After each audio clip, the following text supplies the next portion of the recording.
Jamaah rahimakumullah, kita hidup di masa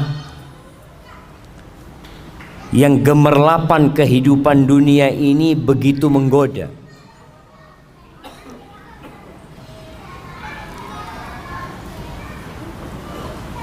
Kerusakan begitu mudah untuk didapatkan. Kemaksiatan yang dahulunya sulit untuk dikerjakan di masa sekarang ini mudah.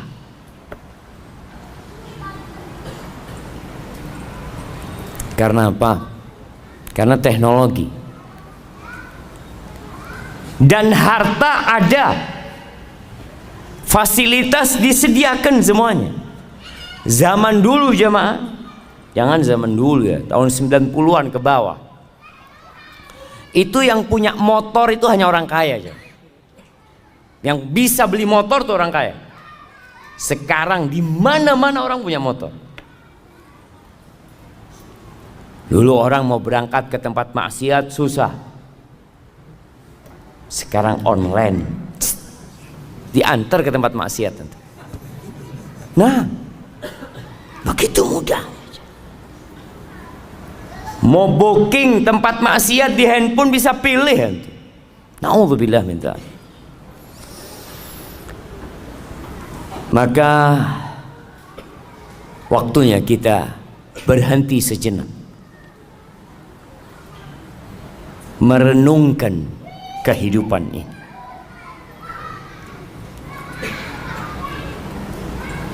Karena jangan sampai kita baru berpikir tatkala malaikat pencabut nyawa datang mencabut nyawa kita. Kita perlu mengingat, dan kewajiban setiap muslim untuk mengingatkan dirinya, untuk menghisab dirinya, dan mengingatkan orang lain. Di antara yang menyebabkan manusia itu terlena ada dua hal. Yang pertama, lupa, dan yang kedua malas. Nabi Adam alaihissalam bagaimana terjebak dalam dosa? Apa kata Allah? Walaqad ahidna ila Adam min qabl fanasi walam najid lahu azma. Tuh Allah udah kasih perintah kepada Nabi Adam alaihissalam, jangan deketin nih pohon, boleh semua engkau makan kecuali pohon ini. Dan dikasih tahu hati-hati sama setan, jangan sampai engkau tergoda sama setan, ini musuhmu. Fanasi, lupa Nabi Adam alaihissalam. Karena setan pada waktu itu waqasamahuma inni lakum ala minan nasihin. Oh, setan itu kalau suruh kasih nasihat jamaah, sumpah-sumpah, wallah aku ini orang suka ngasih nasihat sama kamu. Ini pohon ini kalau kau makan, engkau akan kekal jadi malaikat kau. Lupa Nabi Adam kalau ini musuh, kok percaya sama musuhnya. Walam najid lahu azma. Kita dapatin nggak ada semangat, malas. Ini Allah yang katakan. Akhirnya Nabi Adam turunkan. Maka dua hal ini penyakitnya, lupa dan malas, futur. Maka kita diperintahkan untuk mengingatkan orang-orang itu. Kenapa sih kita ada di muka bumi ini? Ngapain? Orang kerja dari pagi sampai sore, besoknya kerja lagi, lusa kerja lagi, bertahun-tahun di Angkasa Pura. Antum nggak bosan di Angkasa Pura? Ini yang kerja Angkasa Pura nggak bosan? Berapa tahun antum? 10 tahun Ustaz. Allahu Akbar. Nggak bosan? Enggak Ustaz. Karena dia tahu dengan tujuan dia berada di tempat ini. Tapi tujuan diciptakan manusia, kadangkala orang lupa. Ahibati fillah, jelaslah Allah mengatakan, wa ma khalaqtul jinna wal insa illa liya'budun.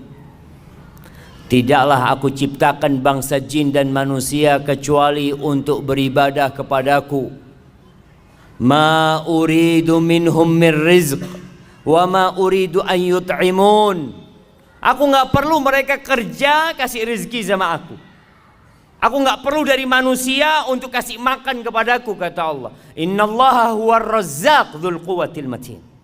Sesungguhnya Allah yang maha memberikan rezeki, dan dialah yang maha kuat dan maha perkasa. Dan Allah menciptakan isi bumi ini untuk kalian. Huwallazi khalaqalakum ma fil ardi jami'an. Dialah Allah yang menciptakan untuk kalian semua yang ada di muka bumi ini. Ini ayat dijadikan sandaran oleh para ulama bahwa semua yang ada di muka bumi ini hukumnya halal. Boleh, kecuali kalau ada dalil yang mengharamkan. Karena Allah menciptakan semuanya untuk manusia. Untuk manusia jemaah, untuk kita. Artinya Allah memfasilitasi kita, dikasih fasilitas semua untuk apa? Untuk beribadah. Bukan untuk bersenang-senang, enggak. Sebagaimana kalau ada orang bekerja, dikasih fasilitas sama bosnya. Kamu kerja di sini, nah itu ada kolam renang di rumahmu, kita kasih rumah, kasih kolam renang, kasih pembantu. Kemudian di belakang rumahnya ada kolam ikan. Masya Allah. Akhirnya orang ini kerjanya berenang sama mancing. Kira-kira sama perusahaan dipecat nggak tuh orang jemaah? Saya kasih semua itu supaya kamu kerjanya bener gitu loh, nggak mikirin macem-macem. Tapi jangan akhirnya kerjanya antum berenang mancing. Itu yang terjadi dengan kebanyakan manusia. Lupa bahwa fasilitas diberikan agar antum beribadah. Mudah antum beribadah, nggak repot. Tapi sekali lagi banyak yang lupa, sehingga kerjanya ya hanya bersenang-senang. Luqman Al-Hakim, ini diriwayatkan Luqman Al-Hakim mengatakan sesuai dengan tema kita hari ini, bi akhiratak bidunyak tarbahuma jami'an. Kata dia, belilah akhiratmu dengan duniamu. Beli akhirat dengan dunia. Artinya modal kita dunia. Kita kalau bicara alat tukar kita nih dunia. Tukar duniamu dengan akhirat. Engkau akan beruntung dua-duanya. Dapat dua-duanya. Wala tabi' dunyak bi akhiratik takhsarhuma jami'an. Jangan sampai engkau jual akhiratmu untuk mendapatkan kenikmatan dunia. Engkau rugi dua-duanya. Lah dunia dapat wal akhirat rugi dua-duanya. Dan antum bisa melihat orang-orang yang sukses dunia tapi jauh dari ibadah, dapat apa dia? Dapat tua, capek bekerja, dia pikir nanti saya akan menikmatin di akhir hidup. Saya mau capek sekarang. Ya, akhir hidup stroke. Punya Moge 7 di rumahnya. Terus katanya mau dinikmatin ini. Ya itu mau dinikmatin gimana kata dia. Punya duit banyak, makan donat nggak boleh. Donat lah. Terus apa? Bubur. Makan bubur iya. Anak punya duit banyak kayak gini nggak ada gunanya, nggak ada gunanya. Antum lihat siapa? Maka belilah akhiratmu dengan jual dunia. Kita akan untung dua-duanya. Seperti petani. Antum pernah ngelihat petani jagung nanam rumput? Pernah ngelihat? Ana mau tanam jagung sama rumput? Jangan. Tanam jagung, rumput tumbuh sendiri. Gitu iya. Antum lihat tuh petani jagung ketika tanam apa dia? Jagung. Jagung dia tanam, bibitnya jagung keliling. Subhanallah, tahu-tahu ada rumput. Alhamdulillah, dapat rumput, kasih makan buat kambingnya, apanya. Tapi jangan kemudian sibuk antum cari rumput, lupa sama jagung. Ada dulu yang ngasih permisalan, dunia ini seperti orang yang lagi ngelola sawah, macul sawah. Mau tanam padi harus dibajak. Kadang-kala orang lagi bajak sawah ini, masya Allah jemaah, ada belut lewat, alhamdulillah dapat belut. Ada lele keluar, alhamdulillah. Jangan kemudian antum sibuk cari belut, cari lele, antum nggak tanam padi antum. Itu yang terjadi dengan banyakkan orang. Jadi kenikmatan dunia ini cuma selingan. Ya, untuk modal ke akhirat. Allah Azza wa Jalla mengatakan tentang manusia ini, setiap Jumat disunnahkan imam sholat Jumat itu untuk membaca surat Al-A'la sama Al-Ghasyiyah. Dua-duanya mengingatkan kita tentang kehidupan dunia. Di surat Al-A'la Allah mengatakan, bal tu'thirunal hayatad dunya wal akhiratu khairun wa abqa. Tapi kalian ini lebih mementingkan kehidupan dunia.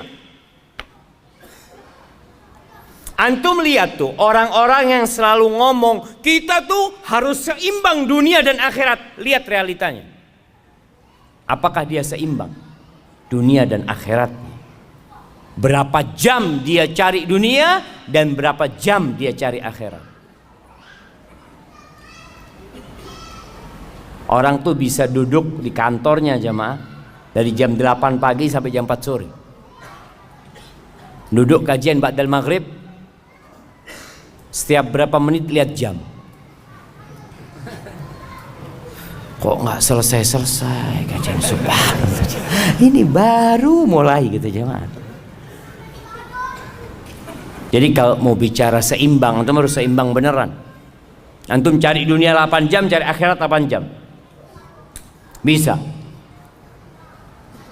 Berat kayaknya Ustaz. Paling enggak yang wajib-wajib aja lah Ustaz, kata dia. Nah, tuh banyak orang yang awalnya ngomong seimbang, terakhir dia wajib-wajib doang sudah jamaah.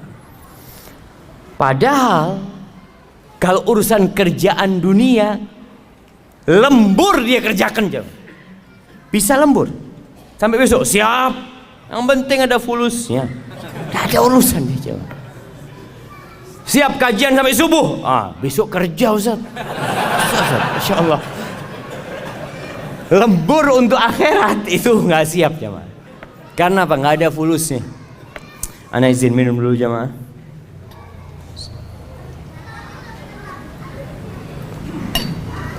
Alhamdulillah. Kalian lebih mementingkan kehidupan dunia, padahal akhirat itu lebih baik dan lebih abadi, kekal jemaah. Banyak sih ayat-ayat dalam Quran yang menjelaskan tentang hakikat kehidupan dunia. Rasul sallallahu alaihi wasallam mengatakan, man kanatid dunya hammahu ja'alallahu faqrahu baina 'ainaihi. Barang siapa yang ambisinya dunia, afwan, salah. Barang siapa yang dunia ambisinya, sama apa enggak sama yang pertama aja? Beda. Memang dunia itu ambisi dia. Enggak ada dalam benak dia akhirat. Dia kerja, sekolah, mulai sekolah. Jangan bilang kerja, sekolah. Kenapa kamu sekolah? Ya, supaya dapat pekerjaan. Setelah dapat pekerjaan, ya kawin lah. Setelah kawin, punya anak. Terus punya rumah, punya ini tuh. Jadi dari awal itu akhirat tidak ada dalam benak dia aja. Dunia. Jadi pengaturan dalam otak dia itu dunia. Semua dihitung dengan fulus. Kalau antum tahu orang barat tuh punya istilah time is money. Itu dunia. Jadi kalau orang bicara ambisi dunia, waktu adalah uang. Antum duduk di masjid, antum ditanya, antum dapat apa? Maghrib sampai isya dapat apa antum? Kalau antum buka warung dapat fulus. Antum jualan online dapat fulus. Duduk di masjid keluar fulus. Karena ambisinya dunia, semua dihitung dengan dunia. Berangkat umroh, haji dihitung sama dunia. Umroh berapa bayarnya? Berapa sekarang jamaah? 25 juta. 25 juta. Keluar fulus itu. Tabungan berkurang 25 juta. Kemudian ninggalkan kerjaan. Keuntungan anak sehari itu umpamanya 200 ribu. Kalau anak ninggalkan kerjaan selama 9 hari, 1.800.000 habis. Belum kalau pulang nanti sakit, capek. Nanti di sana masih beli oleh-oleh. Aduh, enggak lah, nggak usah umroh. Subhanallah, karena dia ambisinya dunia. Apa yang akan terjadi dengan manusia yang menjadikan dunia ambisi dia? Ja'alallahu faqrahu baina ainai. Allah jadikan kemiskinan itu di hadapan mata dia.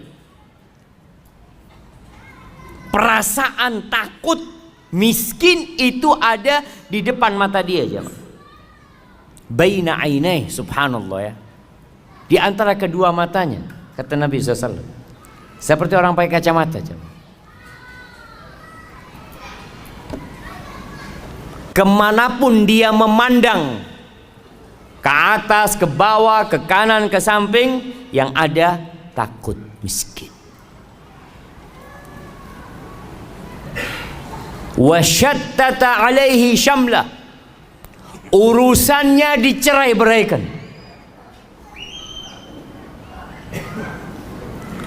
Enggak kelar-kelar urusan dia, jemaah. Ana sering sampaikan. Dulu ana berpikir orang yang kaya raya, yang sudah sukses itu akan lebih sering di soft pertama. Karena dia sudah selesai dia. Dia mau makan sampai 7 keturunan sudah ada. Dia udah punya keran.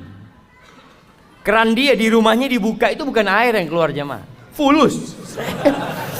Sudah punya dia keran, jemaah. Tapi kenapa nggak bisa ngisi soft pertama? Urusannya ruwet. Ada banyak pekerjaan dia. Yang meeting sana, rapat sini, ya Allah. Jangan untuk ibadah, untuk keluarga.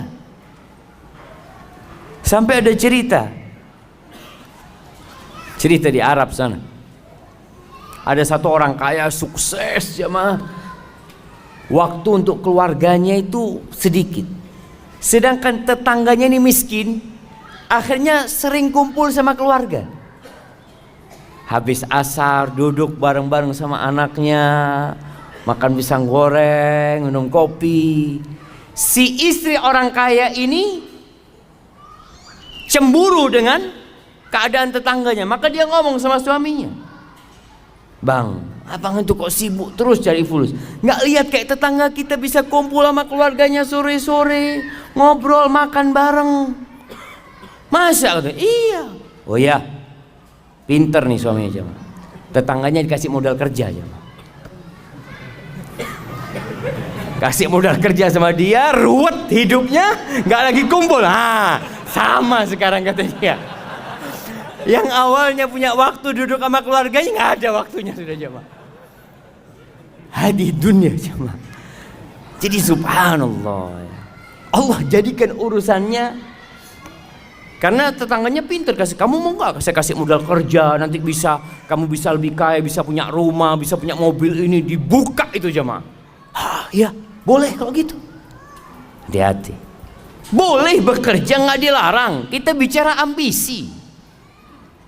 Ambisinya kita tuh ngapain sih hidup di sini? Ambisi antum kerja itu ngapain? Kalau dunia nggak akan pernah rampung urusan antum. Antum lihat jemaah haji kita lebih banyak yang tua daripada yang muda. Kenapa? Apa karena mereka baru sukses ketika tua, atau mereka sibuk dengan dunia baru punya waktu ketika tua? Tua pun sama jual sawah. Kenapa nggak dari dulu dijual sawahnya? Kok baru tua jual sawah gitu loh jamaah? Sama-sama dia jual sawah. Enggak, dulu masih ambisinya dunia sawah. Oh jangan Ustaz, ini kan usaha Ustaz. Nanti kalau mau mati ya lah nggak apa-apa dijual. Syattata urusannya dicerai beraikan jamaah. Artinya dia nggak mampu untuk menjadikan waktunya berkah. Quran nggak bisa baca 1 lembar sehari. Sehari selembar nggak bisa. Apalagi one day one juice. Susah. Walam ya'tihi minad dunya illa ma qaddara lah. Dan tidak akan datang dunia kepada dia kecuali sesuai yang sudah Allah takarkan untuk dia. Artinya dia tetap kondisinya sama walaupun kerjanya lebih keras. Kan orang berpikir semakin kerja keras semakin banyak hasilnya. Tetap yang dimakan 1 piring. Apakah kalau orang banyak duitnya makan jadi 3 piring? Malah jemaah, orang yang miskin tuh makannya lebih banyak. Antum pernah ngelihat restoran-restoran yang bebas milih apa sendiri, bakar-bakar sendiri? Kenapa letaknya di mall-mall besar? Coba di pinggir jalan. Coba buka pinggir jalan ya. Yang beli orang-orang miskin, tutup 2 hari dia. Karena orang miskin ini kalau makan Masya Allah langsung dia. Tapi orang kaya itu kan makan hanya seninya kata dia, sambil bakar-bakar. Aduh kata orang miskin, nggak usah nih seni-seni, ini perut lapar kata dia. Nah subhanallah, artinya semakin kaya makannya semakin sedikit ternyata jangan. Allahu Akbar ya. Dan kita tahu apa kata Nabi SAW ketika manusia mengatakan mali, mali, hartaku, hartaku. Kata Nabi SAW, walaysa laka min mal. Kau tahu hartamu yang mana? Ma akalta, yang kau makan, itu hartamu. Kemudian kau buang jadi kotoran. Wa ma labista, yang kau pakai kemudian usang, itu hartamu. Wa ma tasaddaqta fa abqait, yang kau sedekahkan kemudian engkau simpan. Kalau yang ada di rumahmu yang kau tinggalkan itu punya ahli waris, punya orang, itu bukan milikmu. Maka kadangkala orang kerja capek bukan buat dirinya. Beda dengan yang ambisinya akhirat. Sama kerja, sama-sama sekolah, mungkin satu bangku sama antum, mungkin satu kantor sama antum. Mungkin orang ini tiap hari bareng masuk kantor, jamnya sama, pulangnya sama. Bedanya apa? Beda ambisi dia. Ambisinya dia akhirat. Siapa yang akhirat ambisi dia, ja'alallahu ghinahu fi qalbih, Allah jadikan kekayaan buat dia di hatinya jemaah. Kaya dia jemaah. Ada kotak amal sodakoh dia. Si fulan gak pernah sodakoh itu. Kenapa? Aduh ada kebutuhan buat anak-anak masuk rumah sakit, ini itu macam-macam, subhanallah. Yang fulan karena akhirat ambisi dia punya rezeki sedikit, dia sedekah. Kaya dia walaupun tidak punya apa-apa. Wa jama'a lahu syamla. Urusannya Allah sederhanakan buat dia. Allah mudahkan urusan dia. Allahu Akbar jamaah. Hidupnya tentram. Nggak harus kaya. Kalau bicara hidup bahagia, nggak harus kaya. Apakah antum pikir orang kaya orang yang paling bahagia? Enggak juga. Apakah engkau pikir orang yang terkenal artis itu Orang yang paling bahagia nggak banyak artis bunuh diri. Banyak. Antum nggak lihat orang-orang sukses ada yang matinya misterius. Di negeri kita banyak orang-orang yang dianggap public figure narkoba. Karena dia nggak mendapatkan kedamaian itu jemaah. Tapi kalau ambisinya akhirat, Allah apa? Urusannya Allah sederhanakan. Nasi sama tempe zen buat dia. Alhamdulillah. Kenapa? Karena alhamdulillah. Kata Nabi SAW, bihasab ibni Adam luqaimat yuqimna biha sulba. Kata Nabi itu cukup anak Adam ini beberapa suap yang punggungnya bisa tegak, selesai. Nggak macam-macam hidup ini. Yang penting punggung tegak, bisa ibadah, bisa kerja, alhamdulillah. Wa atathu dunya wa hiya raghimah. Dan orang ini dunia itu datang kepada dia dalam posisi dipaksa, dunia datang kepada dia. Dia nggak punya ambisi dunia, datang tuh fulus jemaah. Tahu-tahu ngetok rumah dia, assalamualaikum. Alhamdulillah ada rizki buat dia. Subhanallah. Ahibati billah. Permisalan dunia ini dikatakan oleh Nabi SAW. Nabi pernah berkata kepada seorang sahabat namanya Dhahhak bin Sufyan Al-Kilabi radhiyallahu anhu. Nabi mengatakan, "Ya Dhahhak, ma ta'amuka?" Dhahhak, makananmu apa sih? Qala ya Rasulullah, al-lahmu wal-laban. Wahai Rasulullah, alaika salatu wassalam ya Rasulullah. Yang aku makan itu daging dan minumku susu. Qala thumma yasiru ila madza? Terus itu daging itu susu jadi apa? Bingung Dhahhak. Jadi apa jemaah? Daging, antum kalau ngelihat ya, steak. Antum lihat steak yang dikasih macam-macam atasnya, ada bumbunya, makannya pakai garpu, satunya dipotong. Jadi apa nanti jemaah? Dhahhak nggak berani ngomong jadi kotoran. Masa sama Nabi SAW ngomong kotor? Subhanallah, adab dan etikanya para sahabat. Dia tidak ngomong jadi kotor. Dia mengatakan, ila ma qad alimta ya Rasulullah. Menjadi sesuatu yang engkau sudah tahu wahai Rasulullah SAW. Subhanallah. Itu adab dan etika para sahabatnya. Apa kata Nabi SAW? Fa inna Allah tabaraka wa ta'ala daraba ma yakhruju min ibni Adam mathalan lid dunya. Sesungguhnya Allah menjadikan apa yang keluar dari perutnya anak Adam itu permisalan untuk dunia ini jemaah. Dunia ini kayak gitu jemaah. Di riwayat lain, itu hadis tadi diriwayatkan oleh Imam Ahmad. Di riwayat Ibnu Hibban, Rasulullah SAW mengatakan, inna mat'am ibni Adam duriba lid dunya mathalan bima kharaja min ibni Adam wa in qazzahahu wa mallahahu fandur ma yasiru ilaih. Walaupun makanan itu dikasih hiasan ya.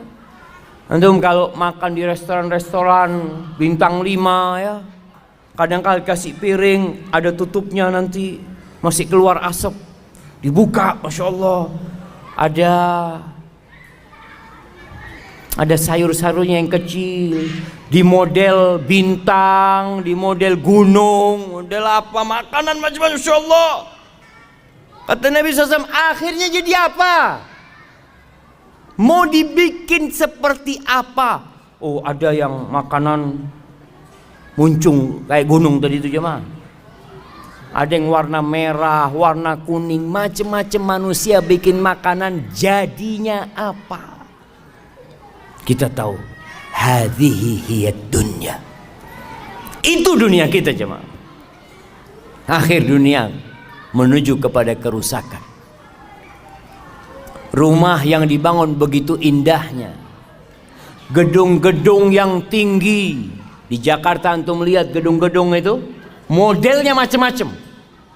Ada yang model pena, ada yang model kotak, ada yang bulat. Nanti jadi apa jamaah?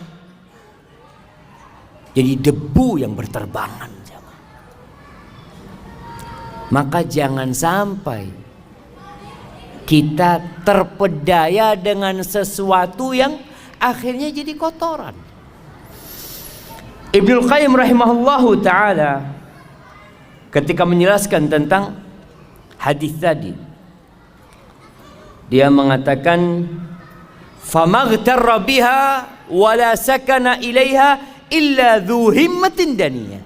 Maka tidak akan ada orang yang tertipu dengan dunia, yang kemudian condong kepada kehidupan dunia, kecuali orang yang punya ambisi rendahan. Wa aklin hakir, akalnya remeh, akalnya itu kecil, nggak besar dia jemaah. Wa qadrin khasis, ya sudahlah, dia itu nggak mampu melihat sesuatu sesuai dengan hakikatnya, salah perhitungan. Maka nanti ketika mati baru akan menyesali semua itu. Hasan al-Basri rahimahullahu ta'ala mengatakan man arafa rabbahu ahabbahu. Barang siapa yang mengenal Allah pasti cinta sama Allah. Pasti cinta sama Allah. Bagaimana tidak? Allah itu Ar-Rahman Ar-Rahim, Al-Malik Al-Quddus, As-Salam, Al-Mu'min, Al-Muhaimin, Al-Aziz, Al-Jabbar, Al-Mutakabbir. Gimana kita gak akan cinta sama Allah Azza wa Jal, sedangkan kehidupan kita berasal darinya, semua yang kita makan berasal darinya. Orang yang kenal sama Allah akan cinta sama Allah. Tapi kenapa banyak manusia kok malas beribadah kepada Allah? Susah dia untuk sholat ke masjid, diteriakin hayya ala salah, hayya ala falah, karena mereka gak kenal sama Allah. Antum tuh, kalau ada orang duduk di sebelah antum, antum gak kenal sama dia, lagi nungguin di bandara duduk, antum sibuk mungkin baca-baca atau WA ya. Setelah itu antum dikasih tahu, Mas, yang di sebelah kamu itu, iya siapa? Wakil Presiden. Loh, Wakil Presiden, ya Allah, Assalamualaikum Pak, ahlan. Baru antum jadi menghormati dan menghargai dia, karena antum dikasih tahu, antum kenal. Itu manusia biasa. Atau siapalah, antum makan di warung, ada orang datang mau duduk di sebelah antum, dalam hati kecil antum, ya Allah, ini orang nggak tahu adab, tempat udah sempit, duduk sini. Kasih tahu, Mas, yang di sebelahnya itu Gubernur Jakarta. Subhanallah. Assalamualaikum Pak. Baru senyum antum. Maka dikatakan tak kenal maka tak sayang. Betul. Banyak kita nggak kenal sama Allah. Kalau ada orang yang ngasih sama antum rumah, ngasih sama antum mobil, ngasih sama antum istri dan anak, Masya Allah, bagaimana penghormatan antum sama orang itu? Dipanggil antum, ditelepon, bulan antum datang ke sini, siap. Padahal antum lagi makan, aduh bismillah lah berangkat, sudah ditinggal makanannya. Karena yang manggil siapa? Yang ngasih antum semuanya. Gimana dengan Allah Azza wa Jalla? Itu kata Hasan Basri, yang kenal sama Allah dia akan cinta sama Allah. Wa man arafa dunya zahida fiha. Yang kenal sama dunia dia akan zuhud sama dunia. Yang kenal sama dunia, tahu dengan hakikat dunia. Maka antum lihat bagaimana Rasulullah SAW, beliau orang yang paling kenal sama dunia. Ketika ditawarin, Masya Allah, tawarin gunung jadi emas ya, ditawarin kenikmatan-kenikmatan dunia. Sampai Umar bin Khattab nangis, sahabat nangis melihat susahnya hidup Nabi SAW. Lalu apa kata Nabi? Mali walid dunya. Apa urusanku sama dunia ini? Innama mathali wa mathalud dunya karakibin istadhalla tahta syajaratin thumma raha wa tarakaha. Pemisahanku sama dunia ini seperti orang yang sedang berkendaraan. kemudian berhenti di rest area, kita lihat. Kalau dulu berhenti di bawah naungan pohon, orang naik onta, panas, berhenti di bawah naungan pohon. Kira-kira berapa lama di bawah naungan pohon? Sebentar, terus mau ditinggal. Antum pernah lihat orang di rest area bangun rumah? Rest area bangun rumah, Pak, ngapain di sini Pak, kata dia. Kita cuma lewat, kita mau ke Bandung nih. Oh iya, nggak jadi dia. Kalau kita kenal sama dunia, kita akan zuhud dengan dunia, sebagaimana Rasulullah SAW mengajarkan kepada kita.